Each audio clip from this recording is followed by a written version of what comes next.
안녕하세요. 성도 여러분 반갑습니다. 153 성경 통독 오늘은 제 137일차 되는 날입니다. 오늘은 고린도전서 1장에서 8장까지 읽겠습니다. 고린도전서는 헬라에서 큰 허영과 방탕의 도시 가운데 고린도에 세워진 교회를 위해서 두 개의 서신을 준비합니다. 거대한 도시는 경제적으로 활동은 활발하고 대신에 그 경제적인 풍성함을 지키기 위한 우상 숭배가 만연했습니다.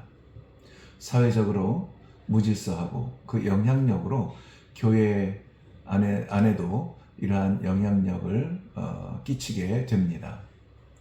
예루살렘으로부터 온 유대교의 교사들이 팔을 나누어서 교회를 혼란스럽게 합니다. 교회의 분열은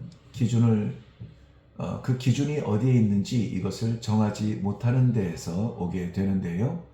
교회의 기준은 다른 어디에도 있지 않고 오직 주 예수 그리스도의 십자가 복음에 있습니다. 바로 예수 그리스도가 교회의 기준이라는 것입니다. 성도의 삶의 모델도 예수 그리스도이며 믿음의 공동체가 함께 나아가야 가는 길도 예수 그리스도의 성육신적 삶의 길입니다. 그것을 친히 성육신으로 오셔서 우리에게 동일한 심성과 육체의 제한을 가지고 마지막까지 지켜낸 길이 바로 예수 그리스도의 성육신적 삶의 길이었던 것입니다. 그래서 고린도 전서를 시작하면서 계속 큐리오스, 주라는 말이 부각되고 있는데요. 그것은 고린도 전서가 이런저런 다양한 일들을 말하지만 그 중심은 바로 주 예수 그리스도에게 있음을 이야기하는 것입니다. 바울은 고린도 교회로부터 연락을 받게 되는데요. 교회의 많은 문제들, 그리고 사회의 문제들, 교회가 건강하게 자라지 못하며 사회에 적응해 나아가는 그러한 연약한 모습들, 사회가 병들었는데 교회가 치유하지 못하고 교회가 편승하는 그러한 일들, 즉 교회는 영적인 문제와 사회적인 문제 이 두 가지를 다 끌어안고 있었던 것입니다. 그 해결의 방향을 정해주고 또 인도해주고 있는 것이 고린도 전서의 중요한 방향이라는 것입니다. 우리는 고린도 전서 1장을 시작합니다. 고린도 전서 1장에서는 바울 사도가 보는 교회의 두 가지 특징을 말하고 있는데요. 첫째는 교회는 거룩하게 된 자들, 즉 존재적 의미를 먼저 이야기합니다. 그리고 그러한 자들이 모두 부름받은 자들이라는 것입니다. 부름받은 자들은 어떤 자리의 변동과 이동을 말하는 것이 아니라 사명을 말하는 것입니다. 그저 그렇게 살아가는 것으로 분주한 삶이 아니라 목적이 있는 삶이라는 것입니다.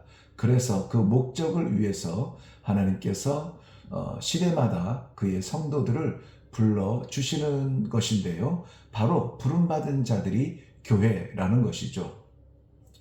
고린도 교회의 성도들은 영적인 능력과 탤런트, 즉 재능이 많이 있었습니다. 그렇지만 그것 때문에 오히려 교회가 자기의 주장하는 바가 강하고 또 열리지 아니하는 마음으로 인하여서 교회가 분열되고 있었던 것입니다. 성도의 다양성은 분열의 요소가 아니라 화합의 어떤 요소가 되어야 할 것입니다. 합하여 선을 이루라는 하나님의 말씀은 우리의 다양성이 한 가지 방향성을 가지고 하나님의 선하심을 이루기 위해서 고민하고 기도하고 함께 가야 할 것을 말해주고 있습니다.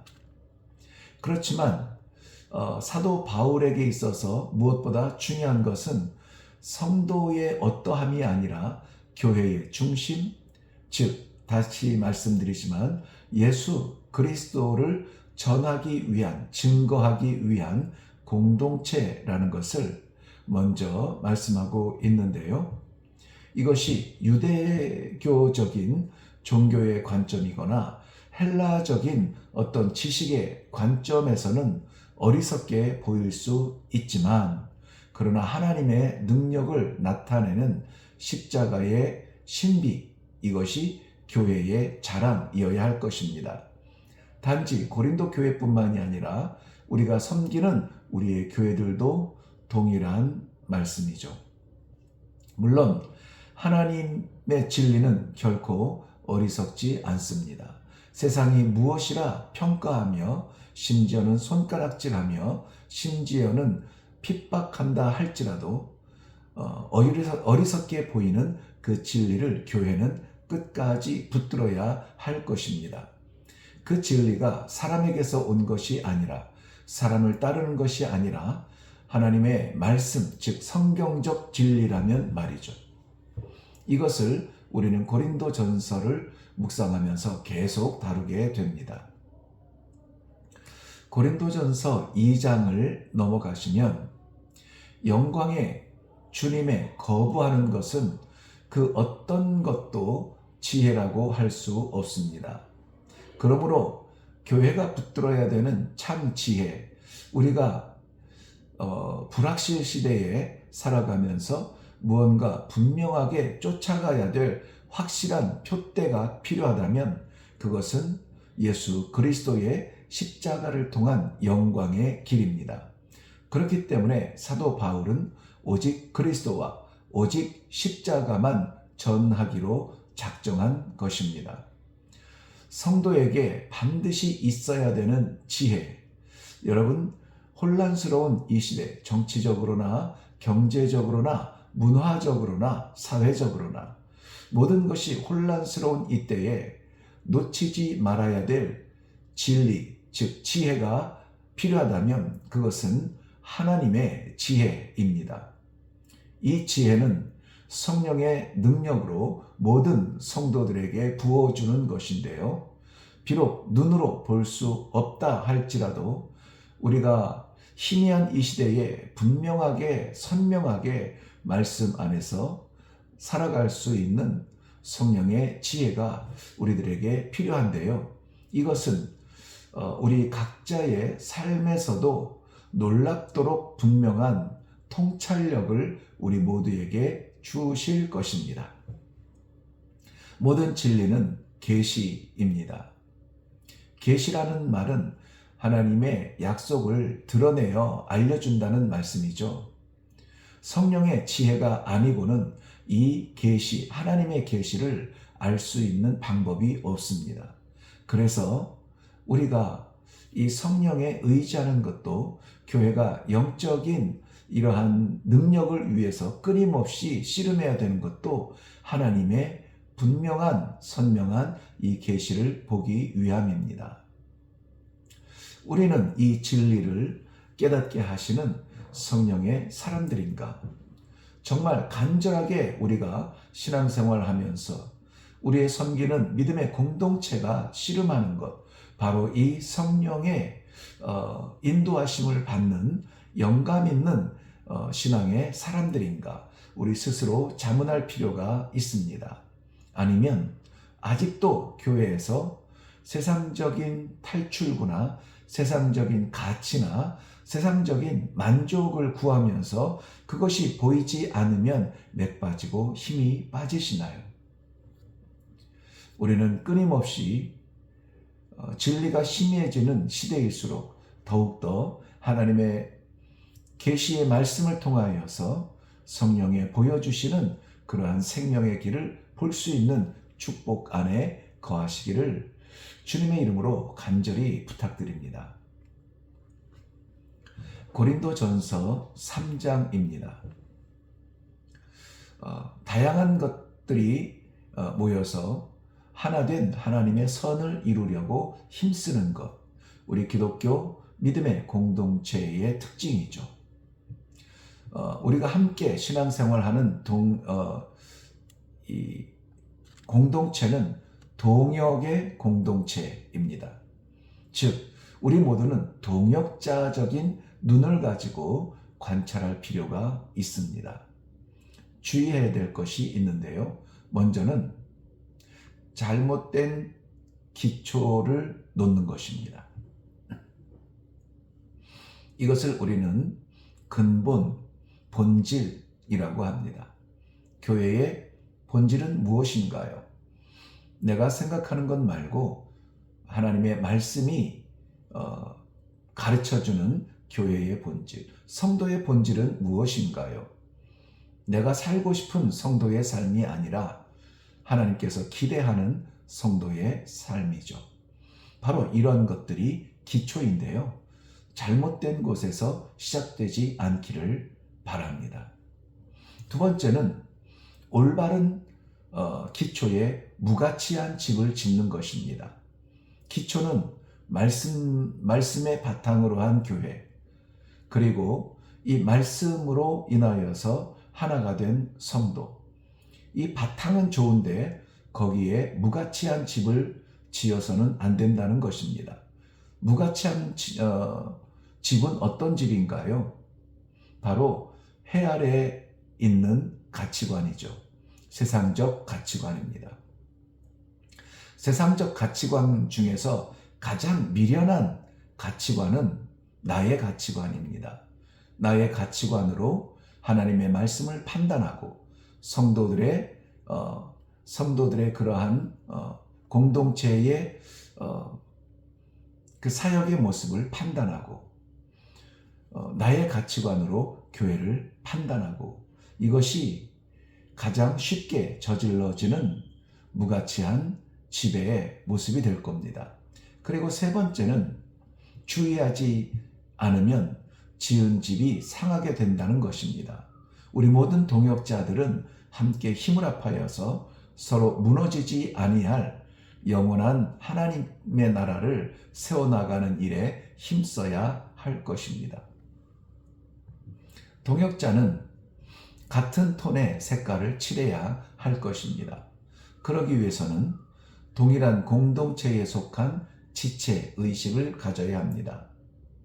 상관없는 서로가 아니라 공동체로서의 지체, 예수 그리스도의 몸된 지체라는 것을 알아야 합니다. 두 번째는 우리는 주체가 아니라 종의 신분이라는 것입니다. 주체는 교회의 머리 대신 예수 그리스도입니다. 세 번째는 사람이 아니라 하나님을 기쁘시게 하는 그러한 존재라고 하는 사실입니다. 이 모든 사명이 모든 성도들에게 동일하게 주어집니다. 그래서 우리는 함께 이 공동체를 이루어 나아가야 되죠. 한두 사람에 의해서 앞에 가고 우리는 끌려가는 이러한 수동적 자세가 아니라 한 사람이 10발자국을 나아가는 것이 아니라 10사람이 한 발자국을 바로 갈 수 있는 그러한 건강한 공동체, 바로 우리가 섬기는 그러한 믿음의 공동체가 되기를 바라고요. 특별히 일회교회가 그런 공동체가 되기를 바랍니다. 고린도전서 4장입니다. 고린도전서 4장에서는 성도를 이렇게 분리합니다. 일꾼, 그리고 충성. 일꾼은 우리의 신분입니다. 그리고 충성은 우리의 책임이죠. 책임을 다하지 못하는 일꾼은 주인과 반드시 셈할 때가 오는데 그때에 놀랍게도 부끄러움을 당합니다. 내 세계를 이루는 공동체가 교회가 아니라 우리의 세계, 즉 하나님께로부터 부름받은 종들의 세계를 이루어야 합니다. 또한 자기 자신이 먼저는 그 양심으로 그 앞에서 판단받게 되는데요.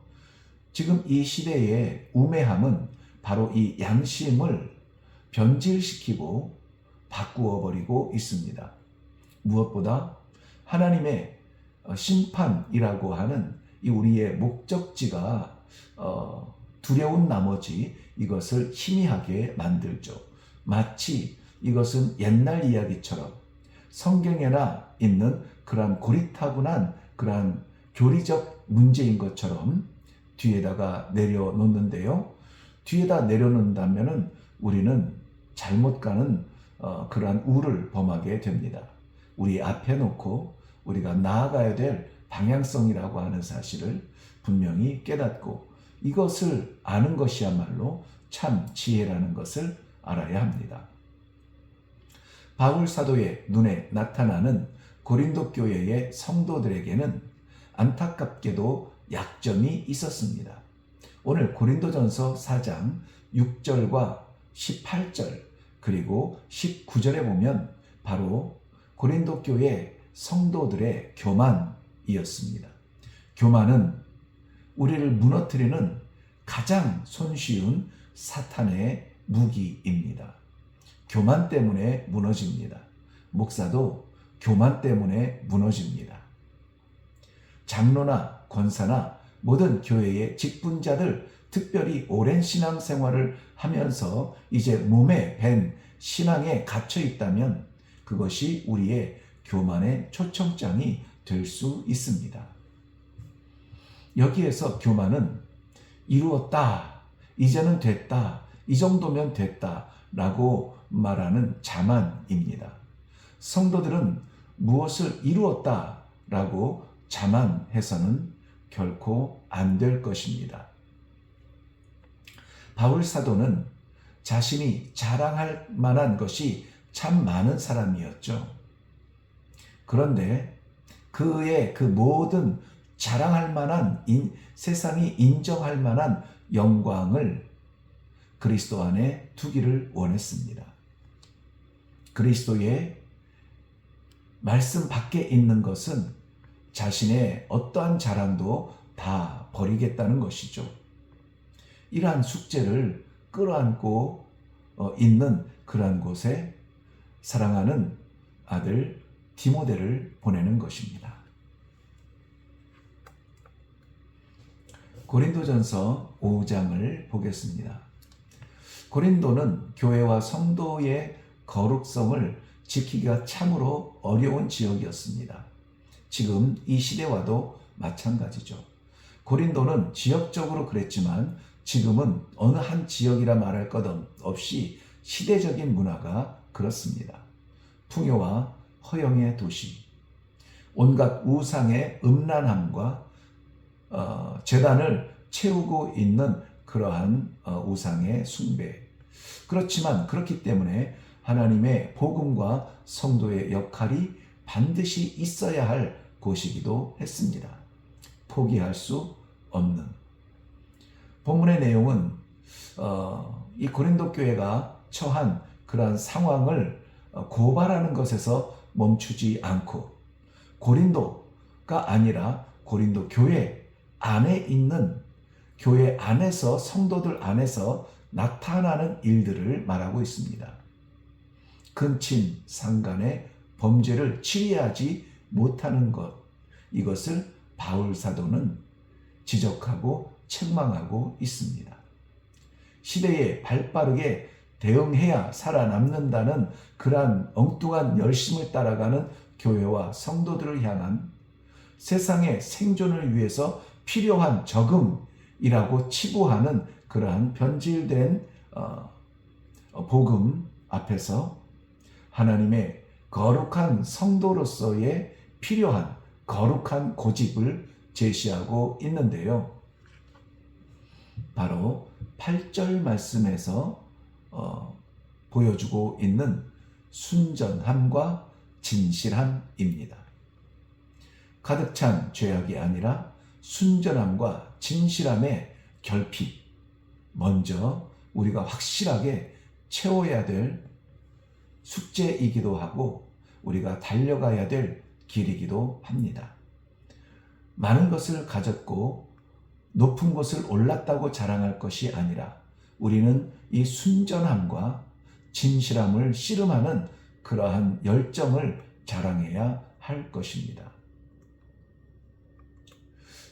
네, 고린도전서 6장입니다. 고린도전서 6장을 보면 알지 못하느냐 하는 말이 계속 나와요. 교회의 일을 세상의 법에 의존하는 것보다는 교회 안에 주신 정화, 능력으로 거룩함을 지키라고 말합니다. 교회가 거룩하면 세상의 판단을 받을 것이 없습니다. 12절 이후에는 자유와 방종의 차이를 말씀하고 있습니다. 모든 것이 가하나 모든 것이 유익한 것은 아니라는 말씀은 제 선교사 20년 생활과 목회의 7년 생활에 아주 중요한 기둥이 됩니다. 이 말씀을 삶의 현장에서 판단의 기준으로 세운다면 우리는 좀 더 성도다운 삶을 살 수 있을 것입니다. 교회로서의 거룩함을 지킬 수 있을 것입니다. 자유에는 절제와 책임의 안전장치가 반드시 필요합니다. 자유는 모든 것을 할 수 있어 라고 말하는 것이 아니라 가치 있는 일을 해야 하는 것이라는 것이죠. 19절과 20절 말씀을 보면 하나님의 성전으로서의 성도는 하나님께 영광을 돌리는 일을 해야 된다라고 말씀하고 있습니다. 고린도전서 7장입니다. 이 시대를 공략하는 사탄의 전략 가운데 하나, 아름다운 싱글인데요. 어찌할 수 없는 경우를 제외하고 편리를 위한 싱글은 결코 건강한 성도의 모습이 될 수가 없습니다. 물론 하나님께서 독특하게 결혼하지 아니하고 사명에 전념할 수 있도록 부르신 그러한 은사가 있습니다. 이것은 그러한 경우이지 이것이 모델은 아닙니다. 우리는 하나님의 말씀에 순종하는 모델로서 이 독신을 주장하기보다는 아름다운 가정, 복음의 가정, 믿음의 전승을 이루어야 되는 책임이 있다는 사실을 기억하시기 바랍니다. 방송이나 이 세상적 매거진은 온통 싱글의 장점을 부각시키고 있는데요. 그렇지만 하나님의 창조의 완성은 아담이 아니라 아담과 하와를 통한 가정이었습니다. 아담이 독처하는 것이 좋지 않았다고 분명히 성경은 말씀하고 있습니다. 결혼에 관한 본문의 내용은 첫째는 회개한 부부는 더욱 충실해야 합니다. 둘째는 전제의 은사와 사역을 위한 독신은 허용된 것이지 본질은 아니라는 것입니다. 셋째는 부부는 갈라서지 말고 버리지 말라는 것입니다. 넷째는 믿지 않는 배우자가 원하지 않는 이상 항상 함께 있어야 합니다. 다섯 번째는 재혼은 주 안에서, 믿음 안에서 하라고 말씀하십니다. 요즘에는 좀 편리한 자기 자신의 편리를 따라서 부부들도 이렇게 분리되어서 지내는 것을 좀 많이 듣게 되는데요. 부부의 본질에서는 맞지 않아요. 나이가 들어갈수록 더욱 함께하는 자리가 필요한 것 아니겠습니까? 고린도전서 8장입니다. 죄송하게 오늘 고린도전서를 시작하기 때문에 부차적인 설명을 하느라 시간이 길어지는데요. 그래서 그럼에도 불구하고 충분한 설명을 하지 못하고 좀 이 후반부에서는 급하게 달려가는 듯한 인상이 있죠. 이해해 주시면 좋겠습니다. 고린도전서 8장에는 고린도 지역에 우글대는 우상들에 대해서 지적하고 있습니다. 우상 숭배는 재물을 필요로 했고 넘치는 재물은 제사 이후에 시장에 내다가 파는 것이 일상이었습니다. 시장에서 파는 것들은 대체로 제물로 드려졌던 이후에 나온 것들이죠. 시장에 팔기 위한 목적으로 잡은 동물들도 먼저 거룩한 신성한 신에게 제사를 드린 이후에 시장으로 나오는 것들이 일반적이었는데요. 제물로 올려졌던 거룩한 것들이 상품성이 있다고 생각했던 것이죠. 우상에게 올려진 음식을 먹는 것은 불결한 것이다 라고 여기는 사람들, 그리고 음식은 음식일 뿐 음식 자체가 우상은 아니라고 변명하는 사람들, 서로 다른 이견이 있습니다. 어떻게 해야 할까요? 먹을 자유와 먹지 않을 자유가 있습니다. 그러나 바울 사도는 이 자유를 믿음이 연약한 자들을 위하여서 쓰라고 말을 합니다. 그러므로 믿음이 연약한 자들이 시험 들지 않도록 먹을 자유와 먹지 않을 자유를 사용하라는 것이죠. 그러므로 우리는 먹는 식생활조차도 어떻게 해야 됩니까? 믿지 않는 자들을 생각하며 진행해야 됩니다. 설명하고 싶은 것들이 많이 있지만 오늘 좀 길어졌네요. 26분을 넘었는데 그럼에도 아쉽게 채 설명하지 못하는 부분들이 많이 있음을 고백합니다.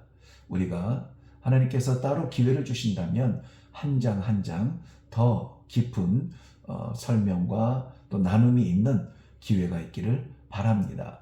그럼에도 불구하고 통독을 통해서 우리들에게 아주 기초적인 것이라도 질서가 세워지는 축복이 있으면 좋겠습니다. 통독을 함께하는 여러분 모두를 주님의 이름으로 축복합니다. 여러분은 하나님께서 세우신 이 시대의 거룩한 교회입니다.